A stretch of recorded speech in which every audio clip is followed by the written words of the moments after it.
하나님의 은혜와 사랑과 평강이 이 시간 충만하기를 주의 이름으로 축복합니다.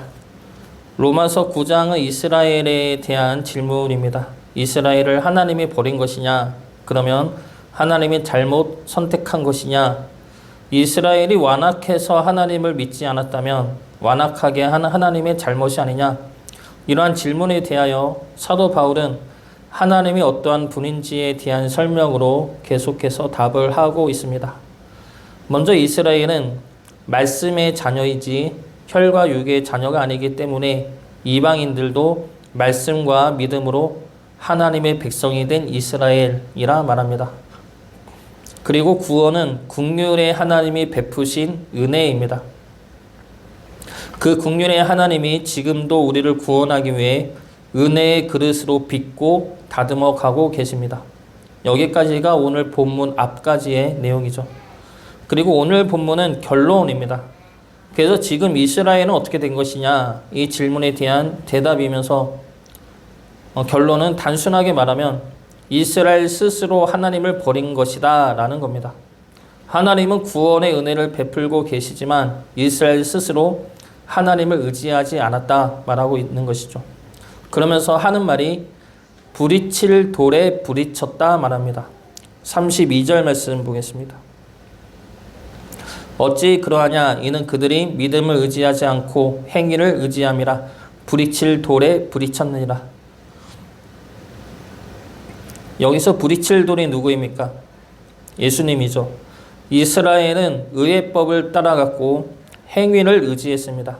의회법은 율법이죠. 율법으로 의에 이를 수 있다 생각을 했고 그래서 율법의 행위를 의지했습니다. 그러면 예수님이 필요가 없죠. 예수님이 있어서는 안 됩니다. 예수님이 오신 것 하며 십자가를 지신 것 모두가 자신들이 믿고 있는 구원법과 부딪히게 됩니다. 그래서 사도 바울은 지금 예수님이 그들에게 부딪힐 돌이 되었다 말씀하고 있는 겁니다. 그러면서 이 말씀이 이미 구약에서도 예언이 된 말씀이라고 하면서 이사야 말씀을 인용을 하죠. 33절 말씀 보겠습니다.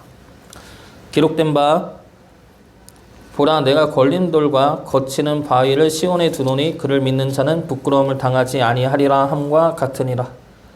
걸린 돌과 거치는 바위는 행위를 의지하는 이스라엘에게 나타난 예수님의 모습입니다. 예수님이죠. 그러나 예수님은 어떻습니까? 걸림돌이 아니라 머릿돌이 되십니다.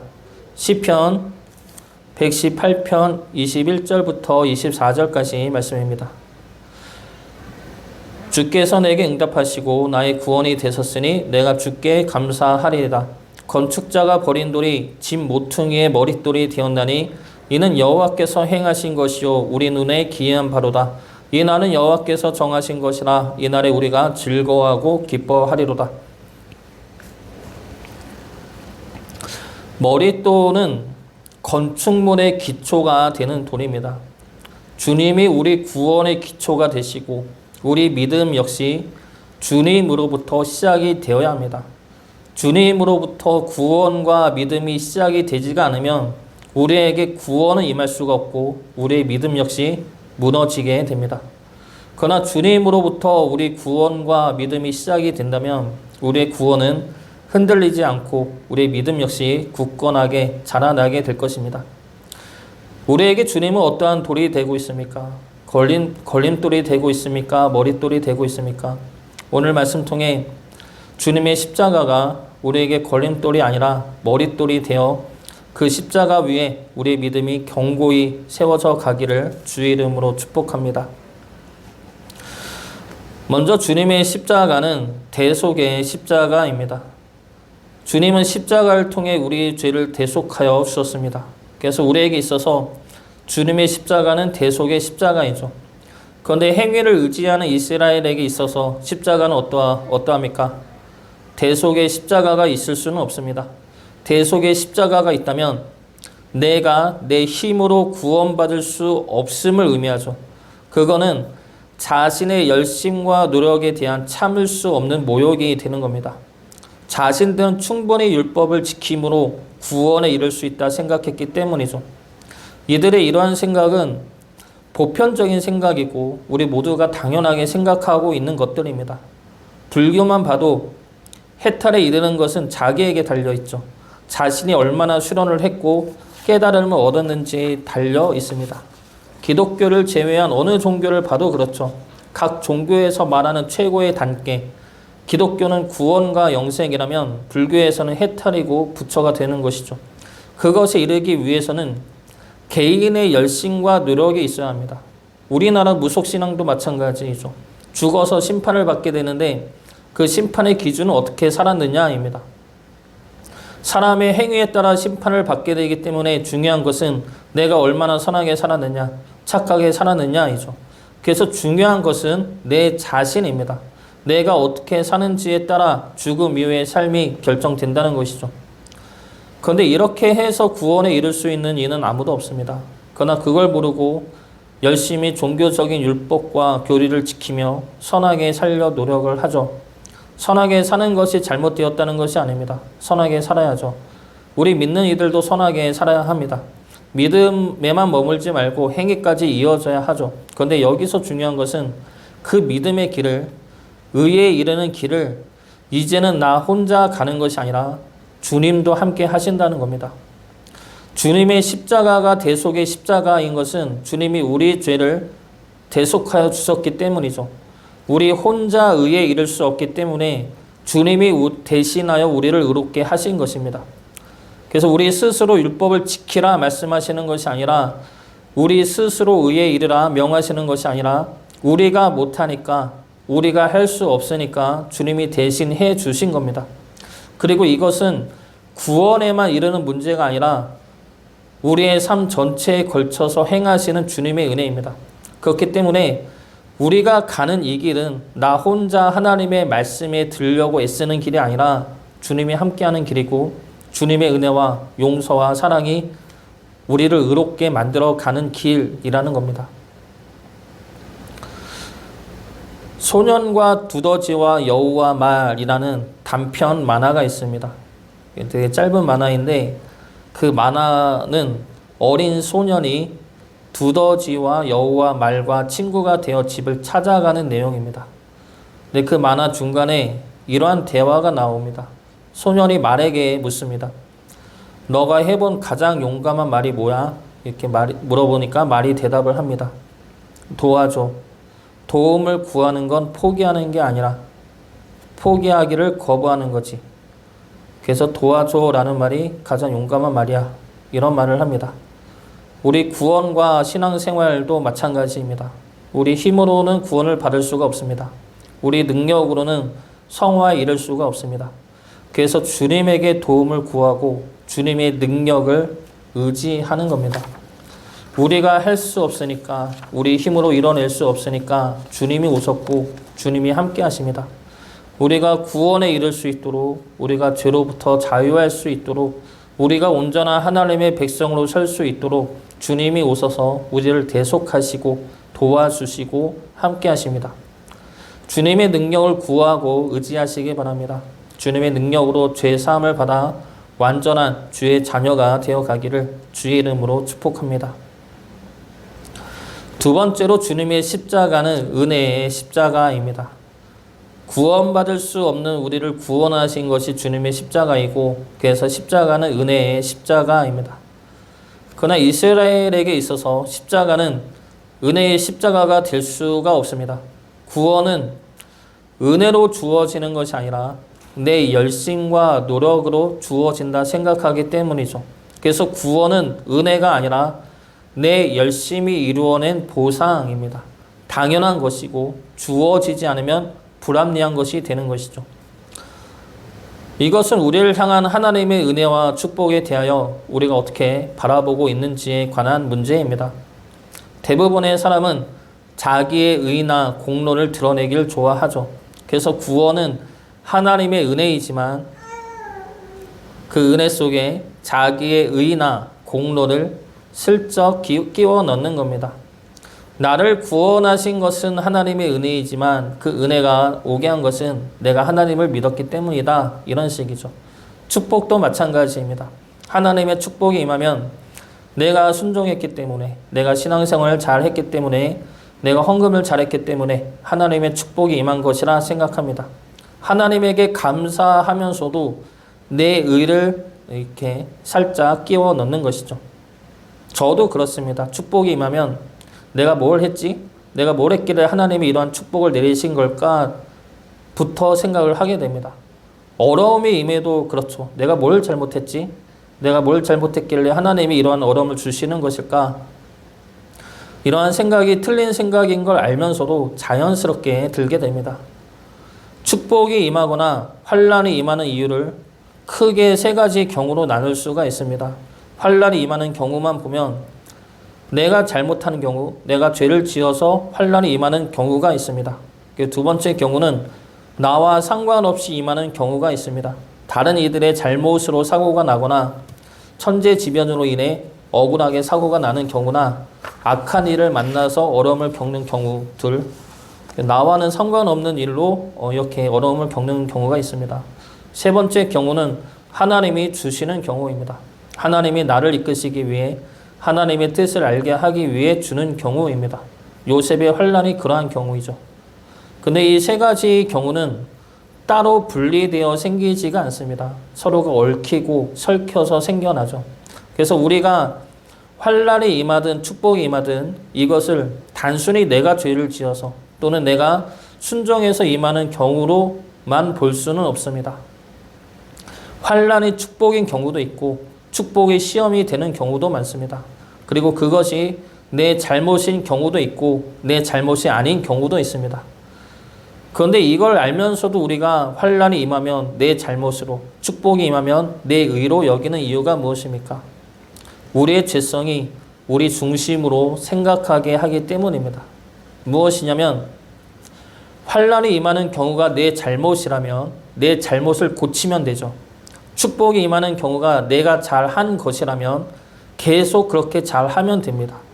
그렇게 해서 우리는 우리에게 임하는 환난과 축복을 내 마음대로 조절하고 싶은 것이죠. 그리고 이러한 생각은 하나님마저 내 뜻대로 다루려 하고 싶은 겁니다. 그래서 나에게 환난이 아닌 축복만 일어나기를 원하는 것이죠. 그리고 그렇게 주어지는 환난은 내 책임이고 축복은 내 보상이 되는 겁니다. 그리고 이러한 생각을 가지면 환난이 임하면 억울하고 축복이 임하면 당연한 것이 되는 것이죠. 이것이 이스라엘이 가졌던 잘못된 신앙이고 잘못된 믿음입니다. 우리 중심이 아니죠. 구원은 내가 아니라 하나님으로부터 주어지는 은혜입니다. 우리에게 임하는 환난과 축복 역시도 내 중심으로 볼 것이 아니라 하나님의 뜻 안에서 이루어지는 역사로 보아야 합니다. 환난이 임할 때 물론 우리 자신을 돌아보아야 합니다. 우리 자신을 돌아보는 것은 환난이 임하든 축복이 임하든 항상 돌아보긴 해야 하지만 환난이 임하는 경우는 특히 더 자신을 돌아보긴 해야 합니다. 그러나 그것에만 머물면 안 되죠. 하나님, 내가 이러한 잘못을 했고 충분히 왜 해결을 했으니 이 환난으로부터 벗어나게 해주세요 라고만 기도하면 그 환난을 통해 역사하시는 하나님의 뜻이 무엇인지, 그 환난을 통해 이루고자 하시는 하나님의 계획이 무엇인지를 우리는 알지 못하게 됩니다. 하나님은 환난 속에서도 축복 속에서도 하나님의 선하신 뜻을 이루기를 원하시고 그렇게 역사해 나가십니다. 그렇게 우리를 다듬어 나가시고 우리를 더 높고 순결한 주의 백성으로 만들어 나가십니다. 모든 상황 속에서 하나님은 그렇게 역사해 나가십니다. 그래서 우리가 붙잡아야 할 것은 환난이든 축복이든 그 상황 속에서 함께 하시는 하나님이 하나님의 뜻에 따라 역사하실 것을 믿고 나를 향한 하나님의 말씀이 무엇인지를 깨달아 하나님이 원하시는 주의 자녀로 바로 서는 것입니다. 그러면 모든 순간들이 우리를 향한 하나님의 은혜의 순간들로 역사하게 될 것입니다. 십자가는 은혜의 십자가입니다. 내 공로로 인한 당연한 보상이 아니죠. 하나님의 은혜이고 예수님의 희생으로 인해 주어진 은혜입니다. 그 은혜는 지금도 우리 삶 가운데 주어지고 있는 하나님의 은혜이죠. 그 은혜를 내 보상이나 당연한 권리로 여기지 마시고 감사로 받아들이시어 하나님의 은혜를 날마다 귀하게 받는 주의 자녀 되시기를 주의 이름으로 축복합니다. 마지막 세 번째로 주님의 십자가는 공평의 십자가입니다. 이것은 사람들 사이에서 우리가 가져야 할 모습이죠. 이스라엘은 사람들 사이에서 어떤 모습을 가졌습니까? 자기를 높이고 남을 낮추는 모습을 가졌습니다.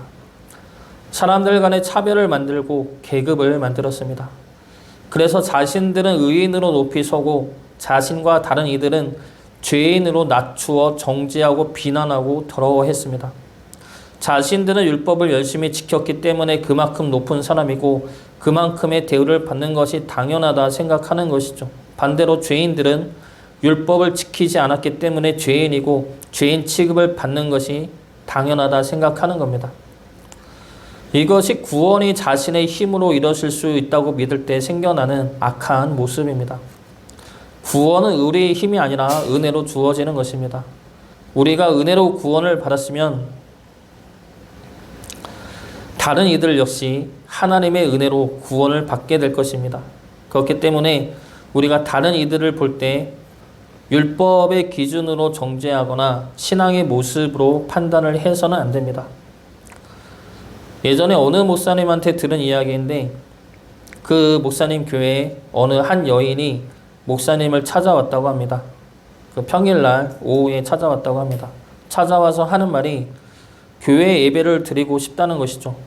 그래서 와서 드리라 환영한다 했더니 근데 자기가 암에 걸려서 지금 항암 치료를 받고 있다는 겁니다. 그러면서 하는 말이 평생을 교회 안 다니고 하나님을 찾지 않다가 이렇게 죽을지도 모르니까 하나님 찾는 것이 염치가 없다고 그래도 예배를 들어도 되냐고 그러는 겁니다.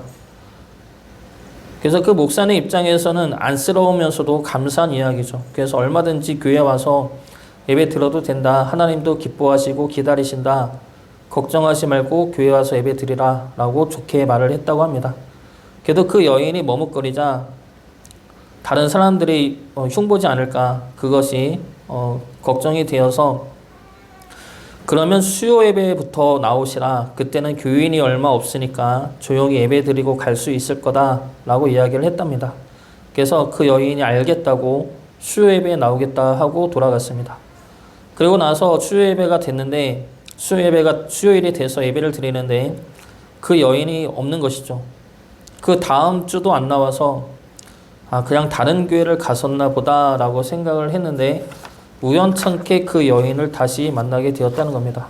그래서 목사님이 묻기를 왜 저번에 수요 예배 때 나오신다고 해놓고 안 나오셨느냐 무슨 일이 있었느냐 물어봤더니 그 여인이 하는 말이 수요 예배 때 교회에 나왔다는 겁니다. 그래서 일찍 와서 뒤에 모자를 쓰고 앉아 있었는데 한 할머니 한 분이 지나가면서 모자를 벗기면서 모자 쓰고 예배 드리는 사람이 어디 있냐고 모자 벗고 예배를 드리라고 그러고 지나갔다는 겁니다.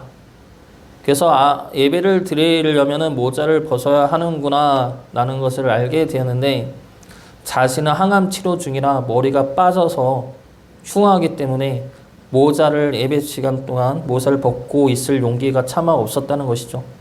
그래서 예배를 못 드리고 집에 왔다면서 죄송하다고 그러기에 그 목사님 마음이 너무나 아팠다고 그런 이야기를 들은 기억이 있습니다. 모자를 벗고 예배를 드리는 것이 하나님 앞에 예의이고 겸손이지만 모자를 쓰고 예배를 드려도 상관은 없죠. 예배를 드리는 것 자체가 귀하고 중요한 일입니다. 예배를 드리는 모습이나 자세는 나중에 찾아 알면 되는 말이죠. 우리는 하나님의 은혜로 구원받은 하나님의 자녀들입니다. 우리는 은혜로 구원을 받았으면서 다른 이들을 평가할 때는 하나님의 은혜가 아닌 내가 아는 지식과 내가 배운 교리들로 판단할 때가 있습니다. 은혜로 구원을 받았으면 다른 이들 또한 은혜로 바라보아야 할 것입니다. 그들과 다를 바 없는 우리를 은혜로 구원하신 하나님이 그들 역시 하나님의 은혜로 구원하시어 우리와 같은 예배자로 세우실 것입니다. 우리를 통해 그러한 은혜와 역사가 흘러갈 수 있기를 바랍니다. 예수님은 반석 되십니다. 그 반석 위에 집을 지어야 그 집은 무너지지 않고 견고해집니다. 우리 믿음도 반석 되시는 주님으로부터 시작이 되어야 합니다. 주님이 우리 믿음의 기초이면서 출발점 되십니다. 주님으로부터 시작되지 않는 믿음은 무너질 수밖에 없습니다. 주님이 우리를 대속하셨고 은혜로 구원하셨습니다. 주님으로부터 믿음을 쌓아 견고한 믿음의 성이 될 수 있기를 주의 이름으로 축복합니다.